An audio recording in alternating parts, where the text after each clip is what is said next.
Testing.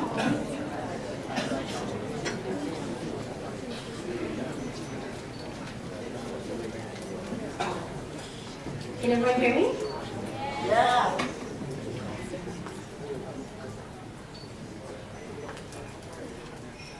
What we need our government to acknowledge in this debate is that this is a zero-sum game. That means one party has to lose something. Your individual choice to protect yourself is a choice to sacrifice the security of your nation state and the security of other members within their society. But that opening government didn't even bother to justify circumstances where there is a pertinent need for you to save yourselves from numbers, or even if not, a better consolidation on the state of your national security, and why those are not sufficient trade-offs within this debate. Just a mere whim of homogenization that all of us have money, all of us have technology, and all of us have force multipliers that we can afford to equip ourselves with. That is one main class that they missed the point. But before that, what kind of vote does the side of opposition support? We only support military conscription in times of national emergency, where due process has been conducted to determine that the security of the state is legitimately being compromised. In those situations, we believe every person within that nation state has the mandate to save our nation. Two rebuttals. Firstly, on war crimes, they give you two justifications. Firstly, their justification is we drag a large number of civilian population into the realms of war, as if this side is shooting straight into a village of defenseless individuals. These individuals will undergo intensive military camps to enable themselves to self-defend and attack within a militia environment. They'll be fully equipped, they'll have the ability to strategize and defend themselves, and we don't do this with a specific intent of harming them. We do this with the intent of them surviving the war and us being able to collect them as heroes. So your idea of massive harm is not a definite harm, it's merely a probability in which you need more justifications to identify where consent still matters. So second justification is consent that these individuals are forced, without recognizing that in situations of a national emergency, the sacrifice of consent is not unique to these individuals that you want to protect. Rather not, it's a commonality that enables the state to function in the most efficient manner. We say everyone loses some extent of basic rights within national emergencies. All of us here loses the right to freedom of movement under curfews to enable the state to protect you better. All of us loses the right for freedom of association. You cannot trade with an enemy, and etc. We don't believe our consent is an exclusive justification that we have to honor for this particular group of people, but not for the rest of society, when we can identify it's a huge,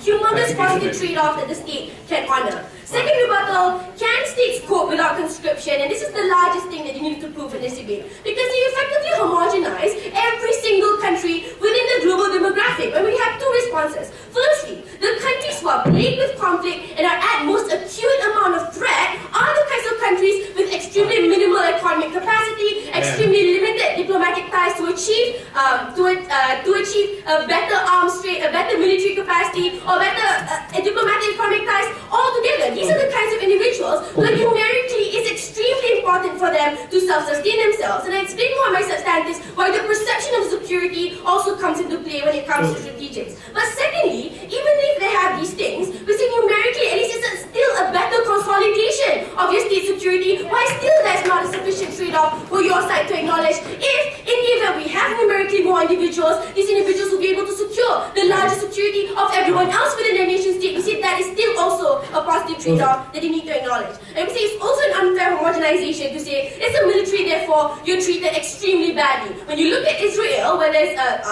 very little people, very little regulation, etc., even if you're adopted in real world, you're conscripted to the military, you're still being paid the same amount you're being paid in regular society, because we acknowledge your contributions, the type of individuals you are, and the stringent framework to protect your rights as much as possible, but only to the extent where the state can afford to give you these rights. For anything closing.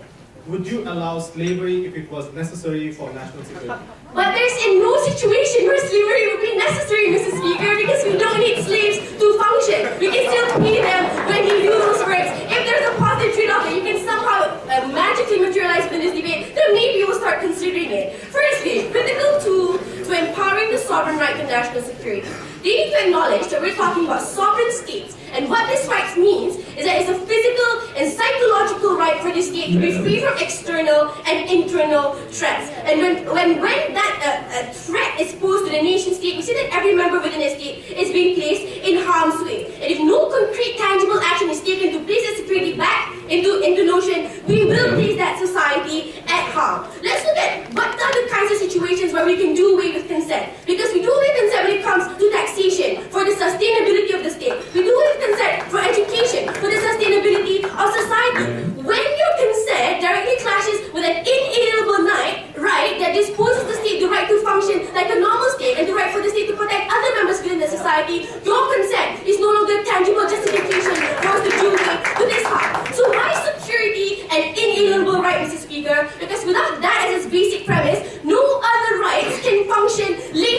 Speaker, without the right to security, you cannot have the right to economically actualize or self-actualize your choices in any manner possible. So here's the utility argument. Will your proposal result in insecurity? We say yes, because security is indeed a perception game. When you're under the dynamics of international cooperation, how we pursue threats against each other, if we recognize that your state is actively disenabled from constricting, we know that you have a tangible disadvantage when it comes to on-the-ground attacks and militia, and also you use these threats in terms of conversing with each other in political posturing, that you have the distinct inability to protect yourself. But secondly, it is also a perception game internally. Every one of us needs to feel that our state is able to protect ourselves. That's why we have so many policies that makes like you cannot carry no POIs for no pay. That's why we have policies such as you cannot fire in a crowded theater, you cannot carry a weapon in public, because you cannot do tangible actions that will result in paranoia and fear. Your policy telling us that we're losing a massive avenue to have a military advantage will cause paranoia and fear, especially in the context of your state being under acute pressure and threat. So in this debate where the clashes are between inalienable rights and your liberty to seek inalienable rights will win. Second argument, how it trivializes the international standard of humanity, Mr. Speaker. Because it's a tremendous dissent as to what constitutes a universal value of rights. But under the Rome Statute and ICC right now, we have a lot of moral legitimacy when we argue things like genocide and crimes against humanity is wrong. But in all of those ideas, we have firstly a criminal intent and secondly a massive devastation to humanity, which is both absent when you talk about the idea of military conscription. Even the idea of death is something that you conquer anyways when it comes to wars. So now you give them legitimacy for them to take away against the trend of joining the ICC, because they can value you as a very Western and a very liberal conception of values, because a lot of the states that do resort to military conscription are now being demonized, even though they view those as very legitimate political strategies to protect themselves and protect their society. You give them moral legitimacy to detract away by saying these are the kinds Bashar al-Assad is the same as a country that's trying to protect itself by merely putting a mandate of responsibility to protect onto its own people. These are the kinds of individuals who have more power to decide to detract everyone away from their framework of a universal conception of values that we can all agree with, Mr. Speaker. Mr. Speaker, for the fourth and final time, I've never been prouder to oppose.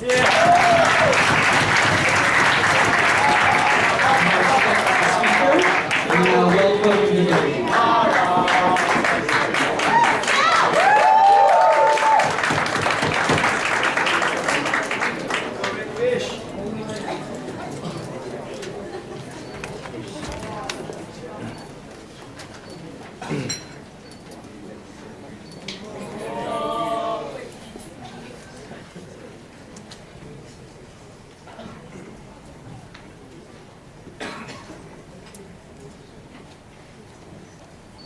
So in my particular unit, there's a soldier called RJ.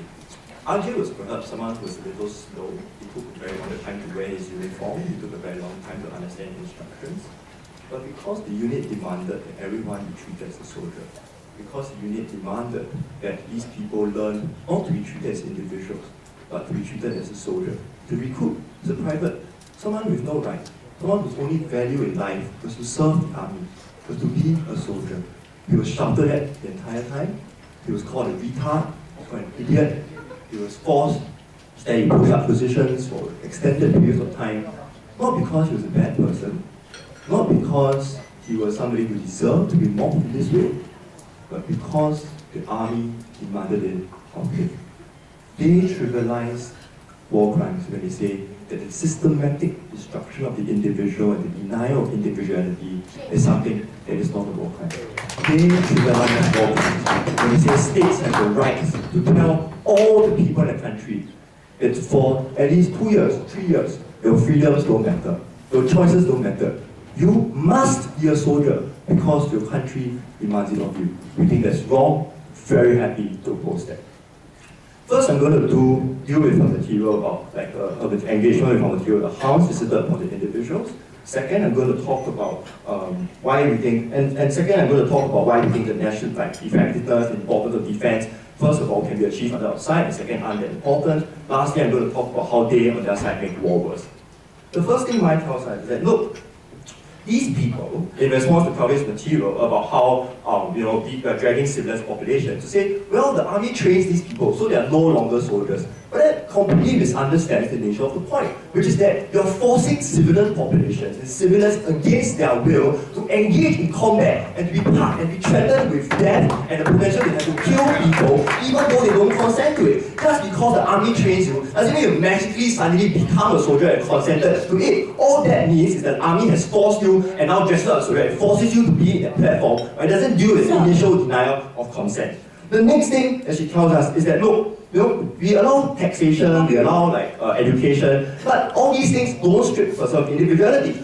The whole point of a conscription service is to break an individual down to become part of a unit. The whole point of conscription is so that individuals don't perceive themselves as individuals, but people who have to follow orders, people who have to become units, people who have to sacrifice the fundamental aspect of being a human being, which is to learn not to kill. And instead, to set that aside, to see not only themselves as potential murderers, but their enemy as people who deserve to be killed as well. If you're going to force people and create a system where you say you have to treat other human beings as individuals who should be shot at and murdered, we think at the very least we should make sure that these people agree to that system. Conscription doesn't do that. Then further to that, we will tell you that what's going to happen is that you're going to force individuals to engage in a system of violence of war that politicians and the state has foisted upon these target individuals. And this is where I deal with the very narrow conception of the debate that opening up until deal about, right? Things like emergencies.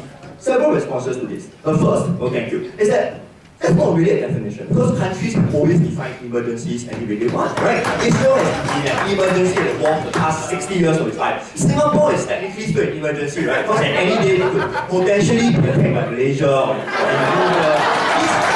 If you're going to say that sovereignty is so important, there's no way I'm going to be able to check on this particular aspect of the debate or what emergency will occur. Which means states has free rein to define for themselves and to say that look, we think we have emergency now, every individual has to be part of war. What's going to happen is that politicians and individuals in the state, individuals who don't necessarily interest of the people at heart, but for example due to the military defense industry lobbying, for example, or due to the Anglicization of themselves, want to engage in conflict. The Vietnam War served no interest of the United States, but because people like Henry Kissinger decided it was important to contain communism, they sent people out there to die. They sent people out there to murder civilians and to come back home and to be shouted at and be called baby killer. We don't think any state has the right to treat people in this way. So, next, they tell us that the next thing they tell us is that effectiveness is important because countries need to learn to defend themselves. I think that didn't respond to Kevin analysis about how in today's day and age, really the numbers of people in the military don't matter. Just because we have 3 or 4 million people doesn't mean that suddenly human wave tactics are going to work against modern warfare instruments, right? But on the second level, she has no response to the argument that, look, we don't allow effectiveness to be a determination of whether or not something is a war crime. We don't say, only a city surge of nation states, therefore it's okay. We think that war crime, it goes beyond physical harms, but about the destruction of the individual, denial of rights. We're very happy to say that conscription falls within that paradigm. Before that, Mike. The ability to consent to state policies is similarly removed for every other member of society. At which point do you draw the limit that liberties are important or unimportant?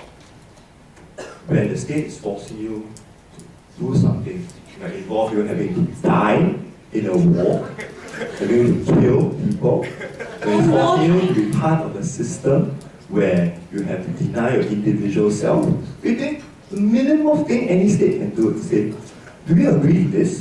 Should we do a system where we are very happy to say there's a more comprehensive principle. Let's talk about war and why they make war worse. What that policy does is it legitimizes attacks on civilian populations because any of these individuals could be soldiers. Many of these individuals are soldiers or are potential soldiers. The whole point of the laws of war are founded on the ability to make distinctions between armies and civilians. We think what happens with conscription is it erodes the ability to make that distinction, and it legitimizes all groups and enemies to target civilian populations. Because they're going to say, well, any of these people could be conscripted or are conscripted and could defend the nation. Right? And that means that it worsens war, because that means the whole point of it that there's no real distinction between civilian and soldier. This is a very important distinction that we enforce. Because what their policy then does is it imposes war upon all these particular individuals. Right? We're going to say today that if these natural emergencies are so severe as opinion ought to be. We think that what the people and the government, politicians bring us should do is to appeal to these individuals, to say, look, our nation is at stake. Why don't you volunteer to defend the state? We don't think that's something that's very difficult. We think in fact that leads to better armies because people now recognize the ways in which they need to defend the nations. The second thing we're going to say is that often because then the popular consent, the popular will become an important element of how effective an army is going to be, that limits the ability of politicians to declare war for their own self-interest and aggrandize their own agenda.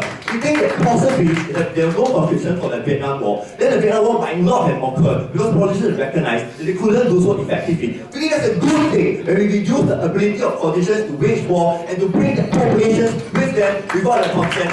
Very proud to propose.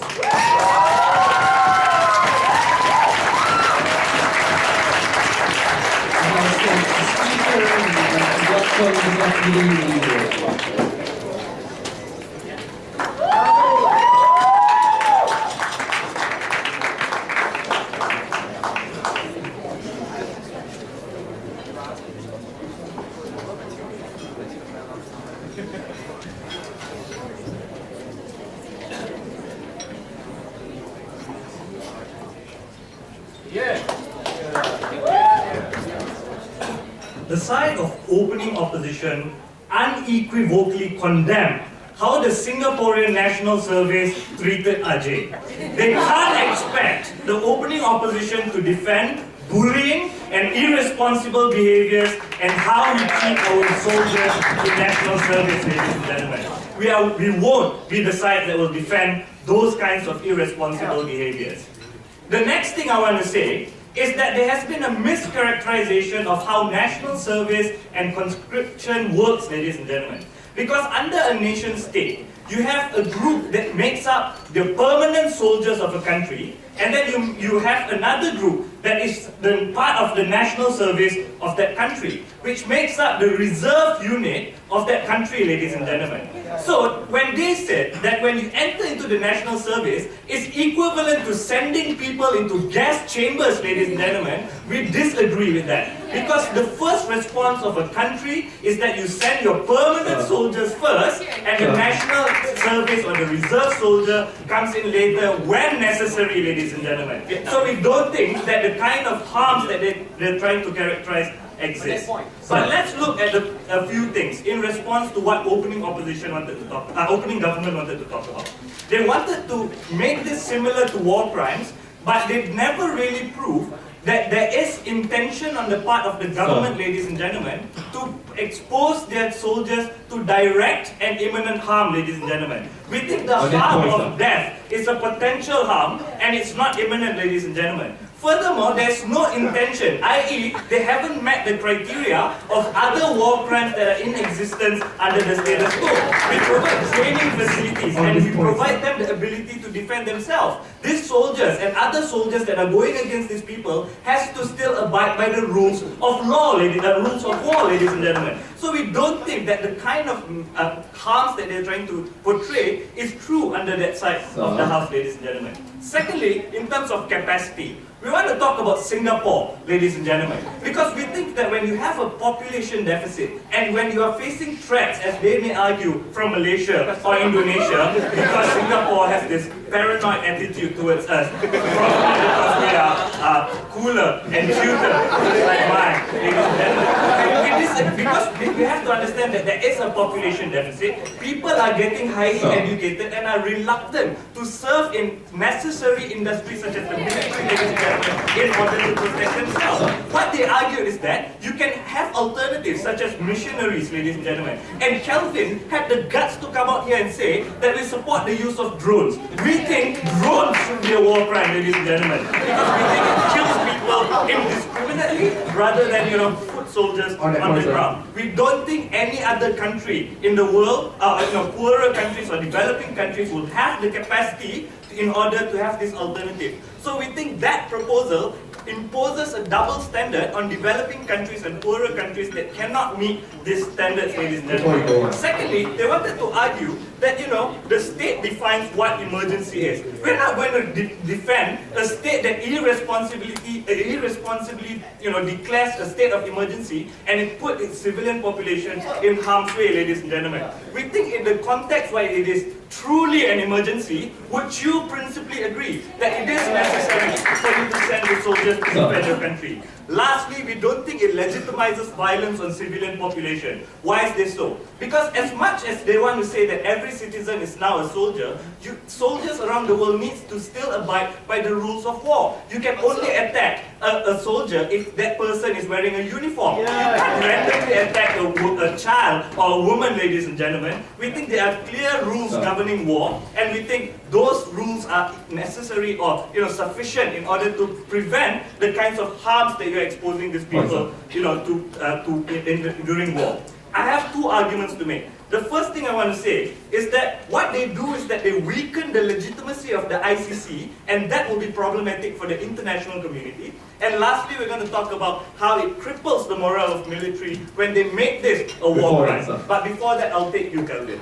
If you recruit them, as you say, at national emergencies, would you be sending potentially young, untrained boys to slaughter and to war? No, we don't think so. Because under the Singaporean National Service, you will still have to go through substantial amount of training in order to defend yourself. Israel has the similar model where they will have to go through training first in order for them to be able to defend themselves. We won't send children, ladies and gentlemen, to the theatre of war. We will only send people that are capable and have gone through that training to war, ladies and gentlemen. But first, let's look at how this weakens the legitimacy of the ICC.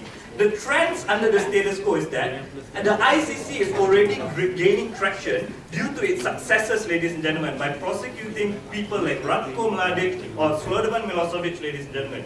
It is the embodiment of universal axioms.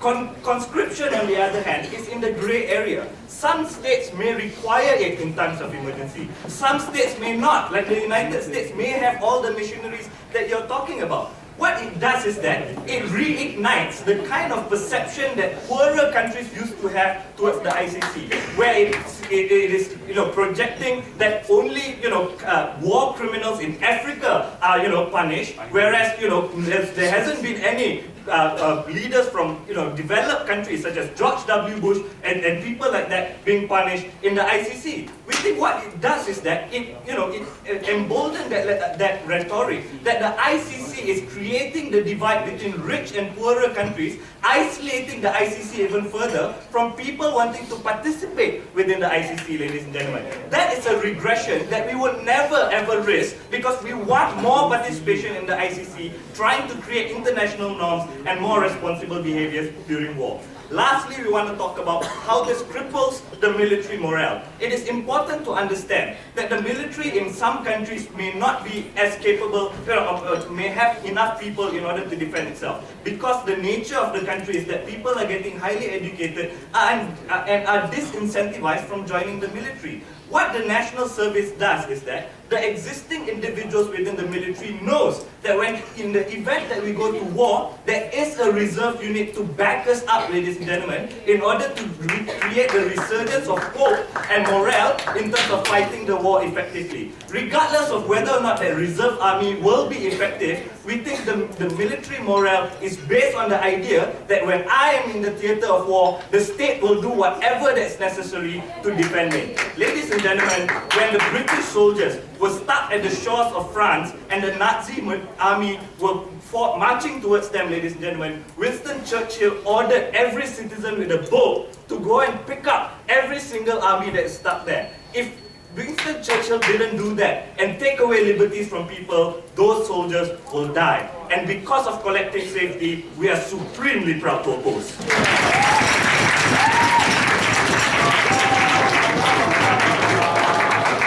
Next speaker, we have welcome the government.